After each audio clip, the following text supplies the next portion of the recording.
Hello everyone and welcome to AEW Discussion. I'm your host in AEW Enthusiast Doug. In today's episode, I'm going to be discussing Dynamite September 13th, 2023 edition. And 1 week before the Grand Slam edition of Dynamite, AEW would hit the airwaves Wednesday night with a show that had major implications on that event. Roderick Strong and Samoa Joe would battle for the right to challenge MJF for the AEW World Championship.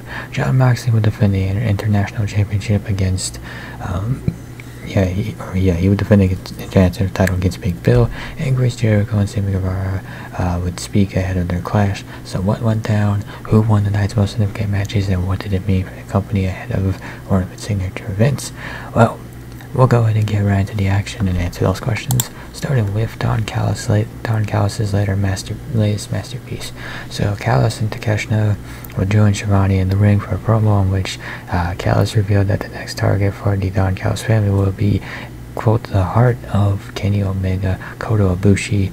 Callis promised the complete destruction of Ibushi as his war against Omega rages on. Callis is great on the mic, and the development with Ibushi, or with the Callis family going after Ibushi, makes sense. If Takashna can score a win over him, that would be another major step towards establishing the Alpha, as Callis now calls Takashna as a legitimate threat to any champion and not just the future of the company. Now, it will be interesting to see when this match takes place.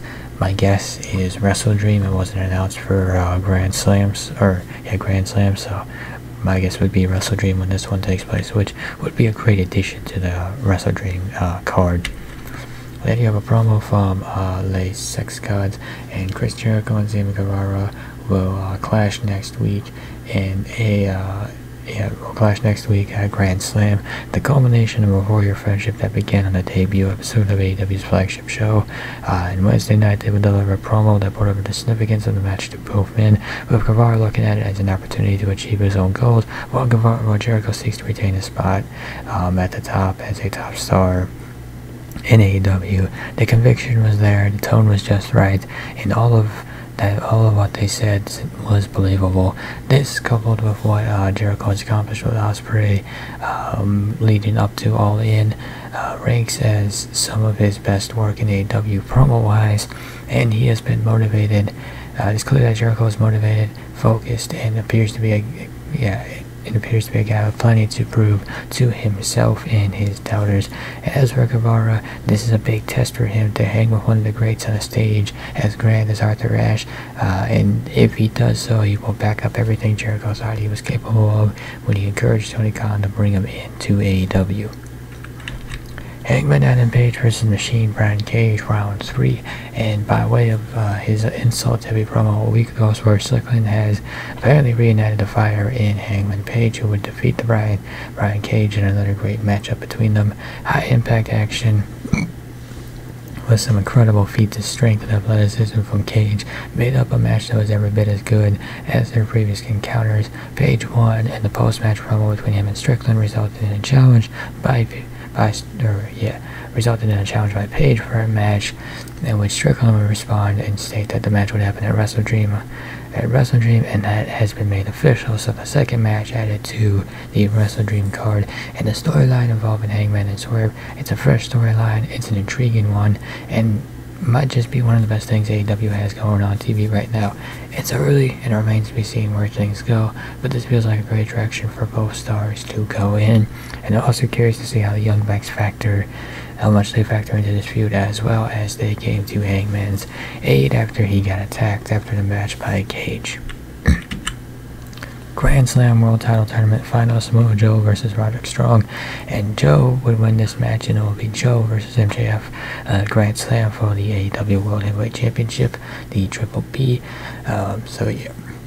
This was a competitive match between two familiar foes, capping off a quality night of action for Dynamite, with two Ring of Honor alums battling for a coveted title shot. Joe won and then vowed to take everything from MJF before Adam Cole would hit the ring to check on Strong, who decided to go back to faking his neck injury.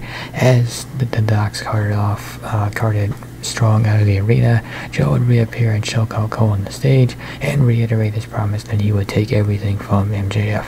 So the MJF Cole story has been great, and it's covered multiple different feuds and players, if you will, with Joe and Strong being key components in the post-all-in landscape of AEW. It will be of great interest to see how this story plays out, what role Strong and the Kingdom will play in it, if any, or what further role they will play in it, and whether MJF will be able to successfully retain his title in his home state. So in conclusion, this episode of Dynamite continued the show's recent string of quality broadcasts, thanks in large part to a sense of urgency when it came to hyping up next week's Grand Slam show. There was a clear focus to this broadcast that elevated the significance of next week's broadcast. Key stars and stories were appropriately spotlighted and developed. Jericho and Gargano had a great in-ring promo. Callis laid out what is next for the Don Callis family, and the world title program took center stage by the end of the night. Now, it would be nice if AEW could find this level of booking more consistently, because when AEW has an end game in sight, as we saw entering the All-In, and again here tonight, the booking is tighter and the shows are typically better than normal. But even after a Grand Slam, next up is Wrestle Dream, so they do have something else to keep in mind. So maybe AEW can continue to keep things tight and focused with going from Grand Slam to Wrestle Dream. I mean, it seems like they will. They already got 2 matches announced for the card, and interesting to see what else they announce. But Grand Slam next week should be a solid show. And with that, we'll go and wrap up this episode of AEW Discussion. If you enjoyed this episode, be sure to hit that like button down below.